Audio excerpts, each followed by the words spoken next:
സാബുമോന്റെ മുഖംമൂടി വലിച്ചു കയറി നെവിൻ. ആകെ നാണം കെട്ടി നിൽക്കുന്ന സാബുമോനും.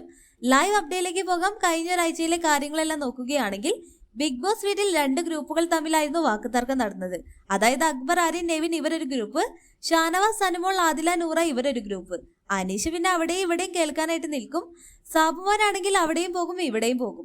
ലൈവിൽ ഇപ്പോൾ സാബുമോന്റെ മുഖംമൂടി വലിച്ചു കയറിയിരിക്കുകയാണ് നെവിൻ. നെവിൻ ഇപ്പോൾ എല്ലാവരുടെയും മുന്നിൽ വെച്ച് പറയുന്നുണ്ട് സാബുമോൻ ഒരു നാരദനാണ്, അവൻ ഇവിടെ നാരദപ്പണിയാണ് ചെയ്യുന്നത്.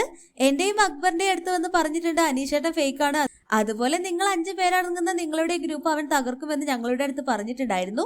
അപ്പോൾ സാബുമാൻ ആദ്യമൊക്കെ ഇല്ല ഞാൻ അങ്ങനെയൊന്നും പറഞ്ഞിട്ടില്ല എന്നൊക്കെ പറഞ്ഞെങ്കിലും നെവിൻ അവിടെ വെറുതെ വിട്ടില്ല. നെവിൻ അവിടെ സാബുമാനെ പൊളിച്ചടക്കുന്നുണ്ട്.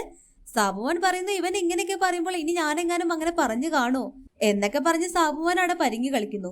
ഒടുക്ക അനുമോള് പറയുന്നുണ്ട് എനിക്കും തോന്നിയിട്ടുണ്ട് ഇവനൊരു നാരദപ്പണി എടുക്കുന്നു എന്ന് എനിക്കും തോന്നിയിട്ടുണ്ട്, ഞാൻ ഇവൻ എവിടെ വരെ പോകുമെന്ന് ഓർത്ത് നിൽക്കുകയായിരുന്നു എന്നെല്ലാം പറഞ്ഞ അനുമോൾ നൂറയും കൂട്ടി മാറിയിരുന്നു കൊണ്ട് കുറച്ച് കാര്യങ്ങളെല്ലാം സംസാരിക്കുകയാണ്. അനുമോള് പറയും സാബുമാൻ നമ്മൾ പറയുന്നത് അവിടെ പോയി പറയും, അവര് പറയുന്നത് നമ്മളുടെ അടുത്ത് വന്ന് പറയും. മുമ്പൊരിക്കൽ തന്നെ നമ്മളെല്ലാവരും സംസാരിക്കുമ്പോൾ അവൻ അവിടെ നടന്ന കാര്യങ്ങൾ മൊത്തം നമുക്ക് പറഞ്ഞു തന്നില്ലേ, അതുപോലെ തന്നെ നമ്മൾ പറയുന്ന കാര്യങ്ങൾ മൊത്തം അവൻ അവിടെ പോയിട്ട് പറഞ്ഞിട്ടുണ്ടാകും എന്നൊക്കെ പറഞ്ഞ് സാബുമോന്റെ മുഖംമൂടി വലിച്ചു കീറിയിരിക്കുകയാണ് നെവിനും അനുമോളും.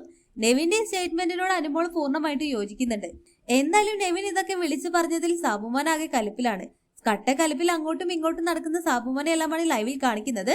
നെവിന്റെയും അനുമോളുടെയും സ്റ്റേറ്റ്മെന്റിനോടുള്ള നിങ്ങളുടെ അഭിപ്രായം എന്തെന്ന് കമന്റ് ചെയ്യണേ.